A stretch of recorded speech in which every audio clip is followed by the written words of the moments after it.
Queridos amigos e queridas amigas, estamos de volta em mais um estudo da obra Nos Domínios da Mediunidade. A obra Nos Domínios da Mediunidade é uma parceria entre o médium Chico Xavier e o espírito André Luiz. No dia de hoje iremos examinar o capítulo 12, capítulo que o autor espiritual intitula com o nome Clarividência e Clareaudiência.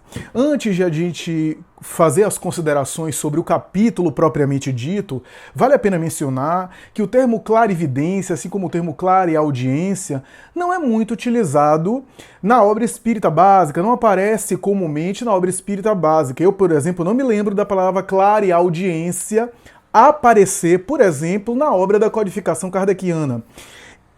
E a palavra clarividência me parece que surge uma única vez em O Livro dos Espíritos, quando Allan Kardec está examinando a emancipação da alma, o sono e os sonhos, e vai dizer que a experiência do espírito, muitas vezes fora do corpo, em desdobramento, em emancipação, lhe dá uma espécie de clarividência. E aí Allan Kardec explica que lhe possibilita visualizar as coisas à distância. Quando Allan Kardec examina isso, ele está se referindo na parte do sonambulismo, quando os sonâmbulos, muitas vezes em estado de sonambulismo, por conta do desprendimento da alma em relação ao corpo, visualiza coisas à distância, consegue perceber coisas que os olhos físicos não percebem e descreve a distância, ou seja, quilômetros e quilômetros de distância onde o corpo físico está. E ele usa, uma espécie de clarividência. E essa palavra, a miúde, não é muito utilizada. Por quê? Porque essa faculdade é chamada, em O Livro dos Espíritos, nesse capítulo da emancipação da alma, de dupla vista, de vista da alma, de visão da alma, e é assim que é em todo o capítulo e em boa parte da codificação, é assim que ela é considerada. A dupla vista, ou a visão da alma, a visão psíquica, a visão da alma,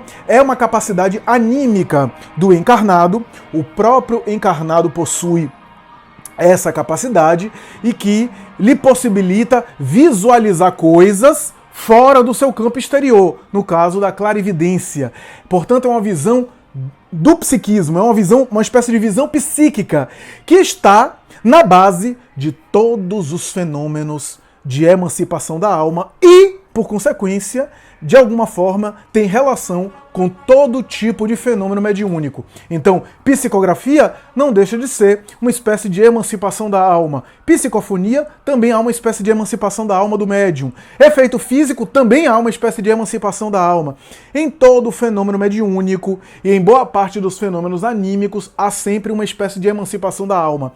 A dupla vista, expressão utilizada e preferida por Allan Kardec, a visão psíquica, a visão da alma, é essa capacidade que dá a possibilidade do sonâmbulo ver a distância, que dá a possibilidade do indivíduo desdobrar-se, sair do corpo, que dá a possibilidade da premonição. A premonição é uma espécie de dupla vista, portanto, é uma espécie de clarividência.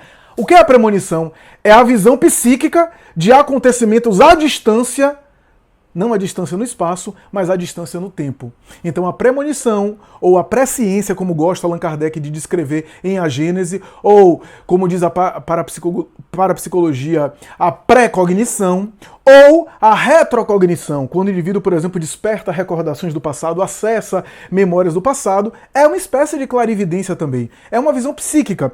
Então, por exemplo, no caso de eu estar aqui falando com vocês e vocês estarem nas suas casas, eu posso ter uma visão psíquica e ver, por exemplo, vocês à distância. Não é a câmera que está me visualizando. Caso fosse um chat aqui, caso fosse uma videoconferência onde eu visualizasse vocês, não é a visão do olho que vai fazer eu, por exemplo, visualizar vocês, mas é uma visão psíquica que vai me possibilitar ver a distância. Por exemplo, se no caso eu estou com uma videoconferência com vocês e você, por exemplo, que está comigo aqui numa videoconferência, tiver um espírito desencarnado do seu lado, eu não consigo ver esse espírito desencarnado pela câmera, porque a câmera não vai registrar o espírito desencarnado.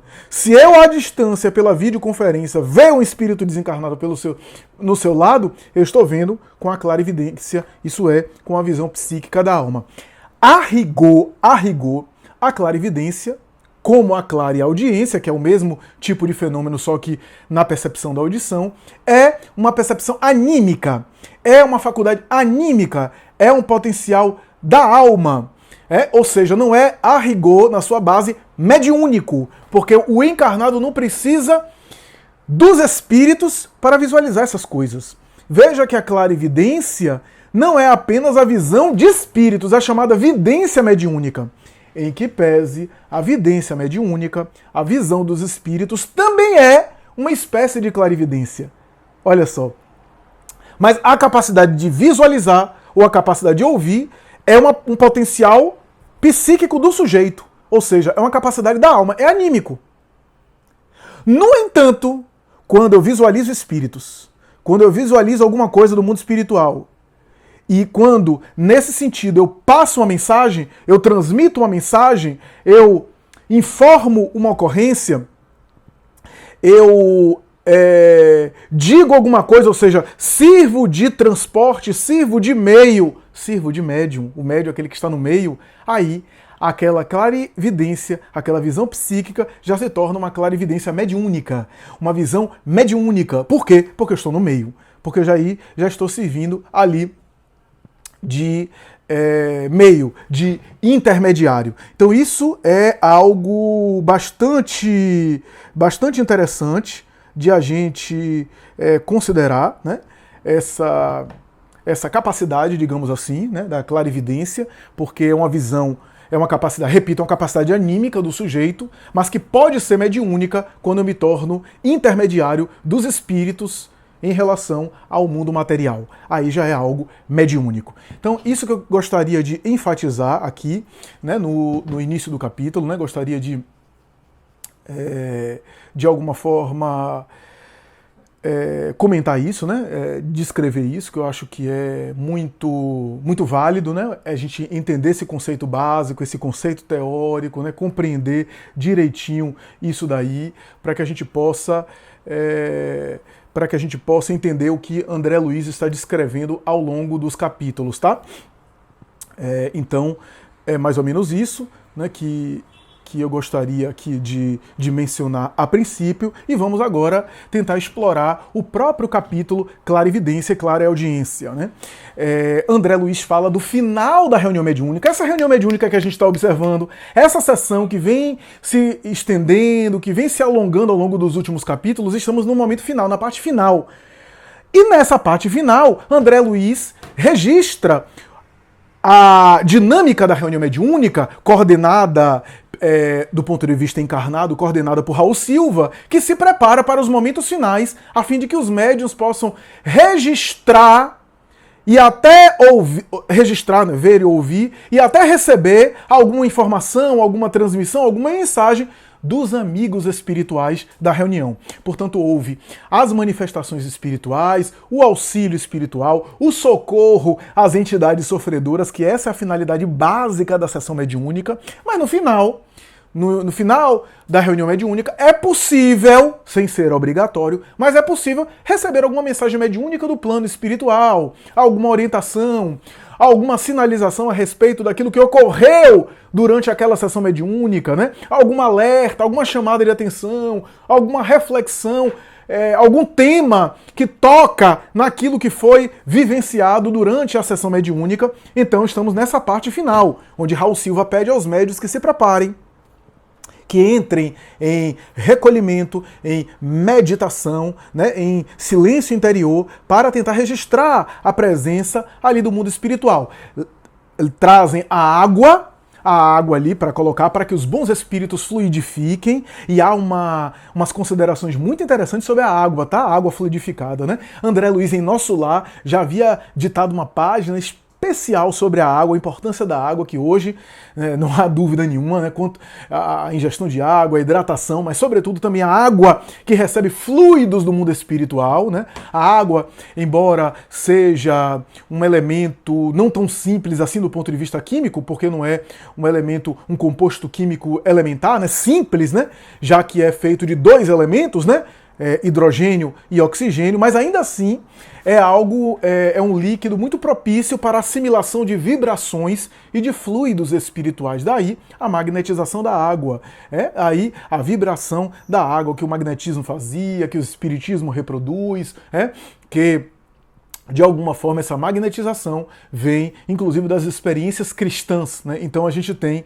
aí a água colocada, né? E os recursos magnéticos sendo assimilados pela água, irradiados pelos benfeitores espirituais, né? E é interessante porque o próprio Aulus faz considerações sobre a água muito interessante aqui. Ele diz que há lesões e deficiências no veículo espiritual a se estamparem no corpo físico que somente a intervenção magnética consegue aliviar, até que os interessados se disponham à própria cura. E esse era o objetivo de colocar água ali, os fluidos espirituais, né? Portanto, é uma prática terapêutica espírita, né? A água fluidificada. E aí a gente vê o exame de André Luiz dos 3 médiuns aqui em pauta, Celina, Eugênia e Castro. Os 3 são examinados, né? Porque Silva pede aos médiuns que entrem em atenção, em concentração, através da vidência e da audição, para que os amigos espirituais possam, de alguma forma, transmitir, se quiserem, alguma coisa.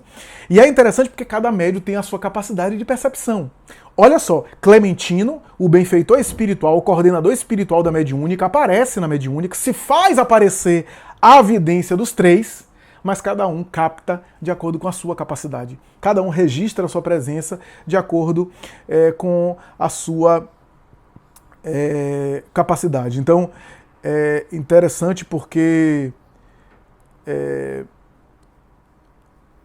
o Aulus diz assim: não lhes convém por agora a clarividência e a clareaudiência demasiado abertas. Na esfera dos espíritos reencarnados, há que dosar observações para que não venhamos a ferir os impositivos da ordem. Cada qual de nós deve estar em sua faixa de serviço, fazendo melhor ao seu alcance. Imaginemos um aparelho radiofônico terrestre coletando todas as espécies de onda em movimento de captação simultânea. O proveito e a harmonia da transmissão seriam realmente impraticáveis, e não haveria propósito construtivo na mensagem. Um médium, pois, não deve se demorar com todas as solicitações do meio em que se situa, sob pena de arrojar as suas impressões ao desequilíbrio, a menos quando, por sua própria evolução, consiga sobreparar ao campo do trabalho, dominando as influências do meio e selecionando-as segundo o elevado critério de quem já consegue orientar-se para o bem e orientar aqueles que o acompanham. Então, é interessante isso, né? E aí ele continua: o círculo de percepção varia em cada um de nós. Há diferentes gêneros de mediunidade. Contudo, importa reconhecer que cada espírito vive em determinado grau de crescimento mental, e por isso as equações do esforço mediúnico diferem de indivíduo para indivíduo, tanto quanto as interpretações da vida se modificam de alma para alma. As faculdades medianímicas podem ser idênticas em pessoas diferentes. Entretanto, cada pessoa tem a sua maneira particular de empregá-las. Um modelo, em muitas ocasiões, é o mesmo para a grande assembleia de pintores. Todavia, cada artista fixá-lo-á na tela a seu modo. Uma lâmpada exibirá a claridade lirial em jato contínuo, mas se essa claridade for filtrada por focos múltiplos, de certo estará submetida à cor e ao potencial de cada um desses filtros, embora continue sendo sempre a mesma lâmpada a fulgurar em seu campo central de ação. Mediunidade é sintonia e filtragem. Cada espírito vive entre as forças com as quais se combina, transmitindo-as segundo as concepções que lhe caracterizam o modo de ser.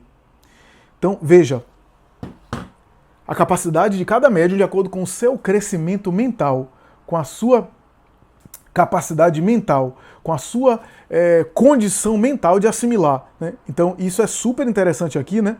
A gente perceber, né? E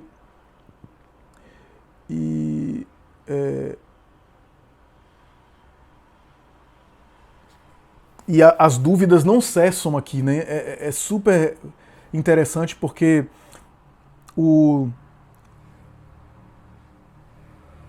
O Hilário pergunta: a clarividência e a claudiência estão localizadas nos olhos e nos ouvidos? E aí Aulus diz assim: vê-se, Hilário, que você está começando ainda a jornada do conhecimento superior. Os olhos e os ouvidos materiais estão para a vidência e para a audição, como os óculos estão para os olhos e um ampliador de sons para os ouvidos. Simples aparelhos de complementação. Toda percepção é mental. Surdos e cegos na experiência física, convenientemente educados, podem ouvir e ver, através de recursos diferentes daqueles que são vulgarmente utilizados. A onda hertziana e os raios-x vão ensinando aos homens que há som e luz muito além das acanhadas fronteiras vibratórias em que eles se agitam. E o médium é sempre alguém dotado de possibilidades neuropsíquicas especiais que lhe estendem o horizonte dos sentidos. Então, e aí ele diz assim o seguinte: acontece, no entanto, por uma questão de costume cristalizado, o sujeito achar que está vendo pelos olhos, está ouvindo pelos ouvidos, mas é um costume cristalizado. Celina pensa ouvir o supervisor através dos condutos auditivos e supõe vê-lo como se o aparelho fotográfico dos olhos estivesse funcionando em conexão com o centro da memória. No entanto, isso resulta do hábito. Ainda mesmo no campo de impressões comuns, embora a criatura empregue os ouvidos e os olhos, ela vê e ouve com o cérebro. E apesar de o cérebro usar células do córtex para selecionar os sons e imprimir as imagens, quem vê e ouve na realidade... Células do córtex para selecionar os sons e imprimir as imagens, quem vê e ouve na realidade é a mente. Todos os sentidos na esfera física pertencem à alma, que os fixa no corpo carnal, de conformidade com os princípios estabelecidos para a evolução dos espíritos reencarnados na Terra. Olha só. E é interessante porque aí ele desdobra, fala dos sonhos, né? Que nos sonhos o corpo está ali adormecido, os olhos estão fechados, mas o indivíduo vê, ouve e consegue depois recordar esses sonhos, né? Então é super interessante isso, né? E em determinado momento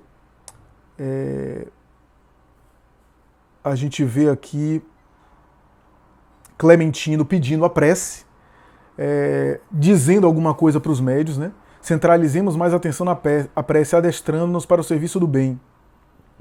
A frase foi pronunciada por Clementino e cada médium registrou da sua forma, né?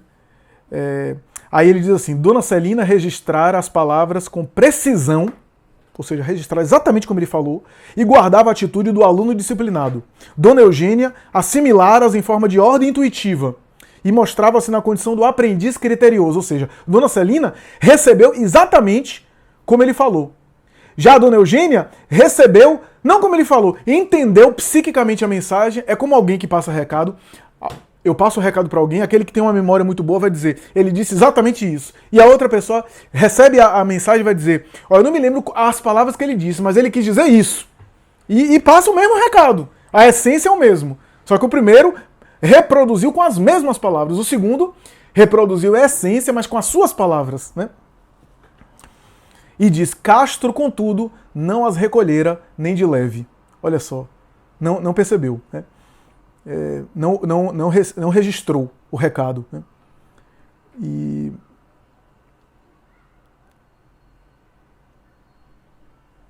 Só que na clarividência, Castro percebia melhor. Dona Celina visualizou os mínimos movimentos do benfeitor ali. Dona Eugênia lhe assinalou a vizinhança, percebeu que ele estava ali próximo, com menos facilidade, qual se o distinguisse imperfeitamente através de um lençol de nebulosidade, e Castro, embora o visse com perfeição, parecia completamente alheio à influência do instrutor. Né? E aí Aulus diz, Celina e Castro têm possibilidades melhores na clarividência e clareaudiência, são mais vastas. Acham-se os três levemente submetidos ao comando magnético de Clementino e podem identificar-lhe a presença com a analogia de observações, porque nas circunstâncias em que operam, estão agindo como pessoas comuns, utilizando-se da percepção habitual. Só que o Castro tem uma questão que o André Luiz lá na frente vai dizer. A sua mente estava muito voltada por problemas domésticos, por questões da vida doméstica, pensando na mãe desencarnada que faleceu. Ele ficava acalentando o desejo de receber uma mensagem mediúnica particular da mãe. Então, muitas vezes a sua mente não estava aberta para o serviço mesmo, que era o serviço o quê? Do coletivo, do trabalho coletivo. Né? E é interessante porque ele diz assim: o mentor do recinto exerce apenas branda influência, abdicando de qualquer pressão mais forte. Tá? Então ele não violentava o benfeitor. Né? Ele se apresentava e se fazia visível e dizia. Além disso, a mente de Castro passou de súbito a alimentar propósitos diferentes. Incapaz de concentrar a atenção de modo irrepreensível na região superior do trabalho, que nos compete a levar efeito, de momento não mais se revela interessado em satisfazer o programa de Clementino, mas sim em provocar um reencontro com a mãe desencarnada. Enxerga o orientador do conjunto como quem é constrangido a ver alguém de passagem, todavia, sem qualquer preocupação de escutá-lo ou servi-lo. Ou seja, ele via o benfeitor, até via com nitidez, mas como ele estava com a mente muito voltada para outros problemas, ele via, mas não registrava o recado do benfeitor. Por quê? Porque não estava na sintonia do benfeitor. E não estava com a mente alimentando os mesmos propósitos do benfeitor espiritual. Então não recebia com plenitude, com intensidade, com clareza o que o benfeitor queria passar, porque sua mente estava preocupada com outras coisas, né? Enxerga o orientador do conjunto como quem é constrangido a ver alguém de passagem, todavia sem qualquer preocupação de escutá-lo ou servi-lo, confinado como se encontra às emoções do jardim doméstico. Basta a indiferença mental para que nada ouça do que mais interessa agora ao esforço coletivo da reunião, ao desejo de trabalhar pela reunião. Né? E aí, Aulus ainda diz, é uma antena que se insensibilizou de improviso, recusando sintonizar-se com a onda que a procura. Olha só. Então... E aí a gente vê um outro exemplo, que é o seguinte.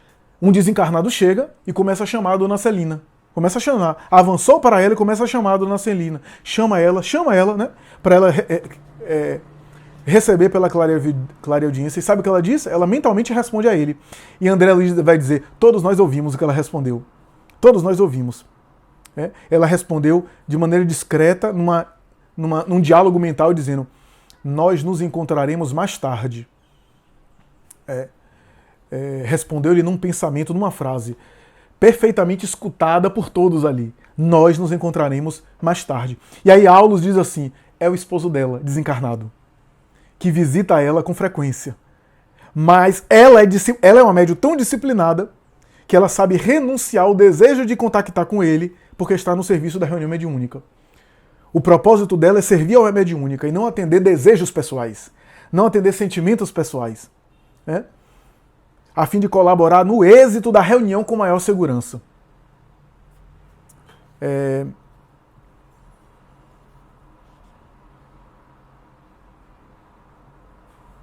E aí, Castro, com o desejo dele de ver a mãe, sai do corpo, desdobra e fica perseguindo, né?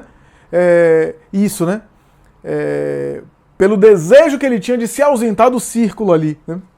Lembre que Castro tinha essa capacidade de desdobramento, né? A gente viu isso no capítulo passado, desdobramento em serviço, né? Então, vai e corre atrás da mãezinha desencarnada. Veja só, a mente dele não está voltada para o espírito de equipe ali do serviço mediúnico.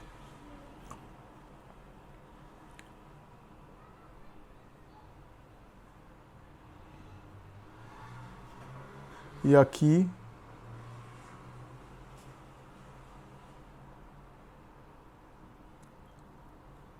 E aí a gente entra no momento final do grupo, ou melhor, do capítulo, quando André Luiz diz assim, que Clementino vai à cabeceira da mesa, né, da assembleia, estende os braços e começa a orar. Clementino é o benfeitor espiritual desencarnado, tá?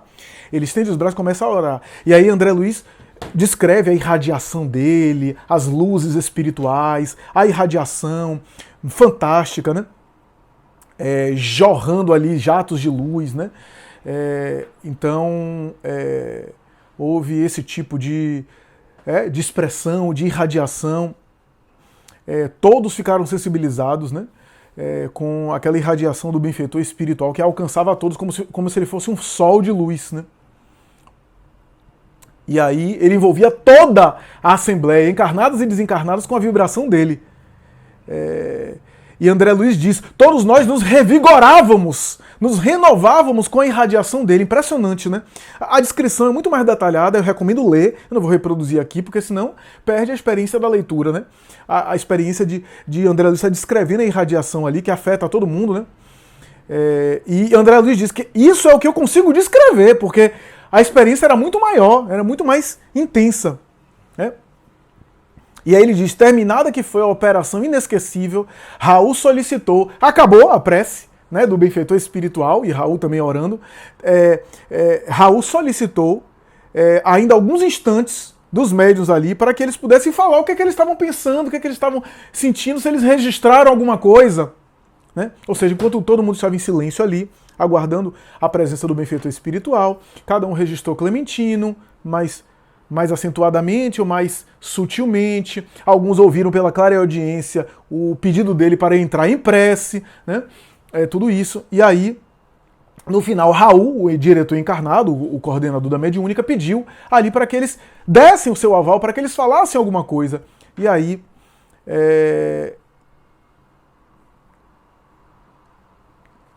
aí Dona Celina começou a dizer o que é que ela estava vendo. E aí ela diz o seguinte, que viu no recinto um rio, um riacho cristalino, com uma corrente que banhava todos, uma fonte como se estivesse dando banho em todos ali, um riacho cristalino, um riacho de luz cristalino ali, né, banhando a todos. E Dona Eugênia diz que visualizou um edifício repleto de crianças e ouvia as crianças cantando hinos. Cantando hinos. Olha só, isso é clarividência e clareaudiência, tá? O registro. Veja, clarividência e clareaudiência não é só a visão dos espíritos, isso também é. Mas não é só isso. É também a visão psíquica, anímica. E aí, quando... Olha só que interessante. Esse talvez seja o ponto alto do capítulo. Quando elas falam isso, André Luiz fica surpreso, Hilário fica surpreso, os dois ficam surpresos, se voltam para Aulus, o benfeitor, e diz, peraí, nenhum de nós viu nenhuma cachoeira caindo, nenhum de nós viu um lar repleto de crianças, até porque a sala mediúnica é tão pequena que não daria espaço, do ponto de vista, inclusive, do mundo espiritual, para ter um lar de crianças ali. O que é que elas estavam vendo? E aí os dois começaram a dizer, as duas médiuns estavam em perturbação, ou autossugestionadas ou em perturbação. E aí,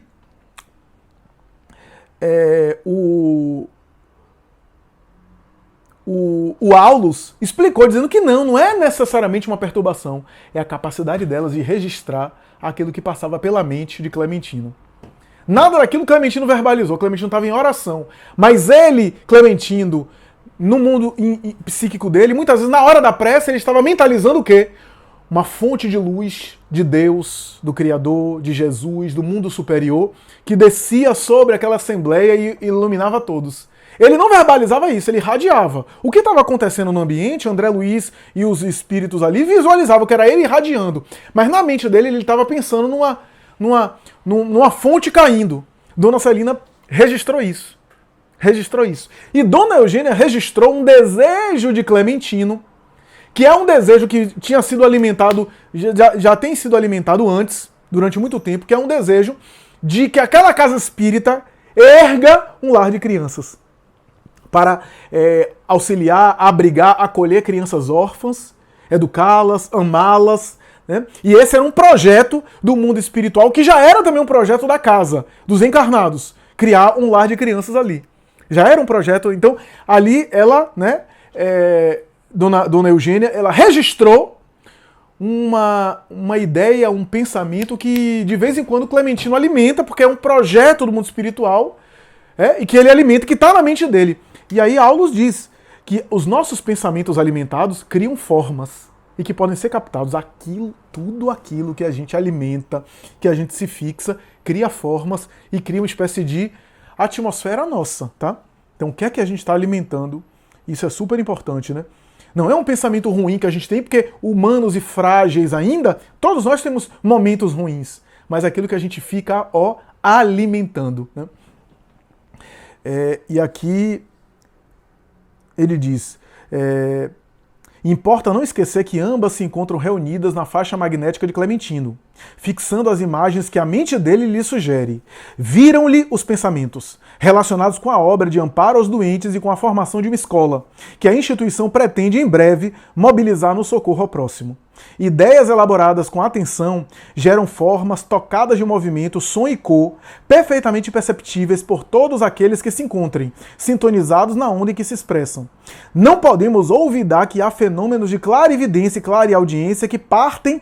Olha só, há fenômenos de clarividência e clareaudiência que partem da observação ativa dos instrumentos mediúnicos, identificando a existência de pessoas, paisagens e coisas exteriores a eles próprios, qual acontece na percepção terrestre vulgar. Ou seja, existem fenômenos de clarividência e clareaudiência que é o quê? Quer ver o espírito, quer ver os espíritos, quer ver o ambiente espiritual ao redor, os objetos, as realidades ao redor. Mas existe, aí aqui ele diz, existem aqueles que decorrem da sugestão que lhes é trazida pelo pensamento criador dos amigos desencarnados ou encarnados. Estímulos esses que a mente de cada médium traduz segundo as possibilidades de que dispõe, favorecendo por isso mesmo as mais díspares interpretações. Olha só. Então existem fenômenos que são ver espírito, ver os espíritos que estão aqui, os objetos espirituais, as criações fluídicas do mundo espiritual. E existem clarividência e clareaudiência que são percepções daquilo que os espíritos estão pensando e até mesmo intencionalmente sugerindo. E o médium recebe de acordo com a sua capacidade e interpreta também de acordo com a sua capacidade.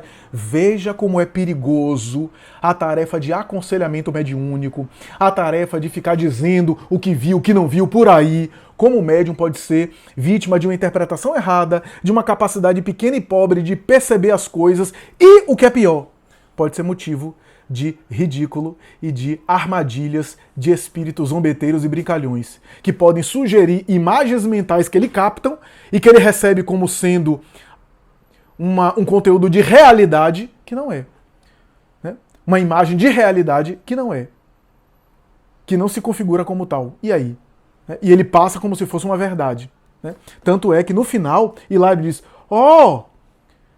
temos aí então a técnica dos obsessores quando improvisam para suas vítimas variadas impressões alucinatórias. E o assistente, né, o Aulus, diz assim, sim, é isso mesmo.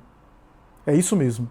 No entanto, evitemos conversar agora, porque o trabalho da reunião vai terminar. Olha só. Então, o capítulo conclui assim, falando sobre isso. Imagens mentais. A clarividência, a clareaudiência não é só percepção dos espíritos ao redor, mas também das imagens mentais que os espíritos estão alimentando e até que intencionalmente sugerem para que o médium capte aquela imagem.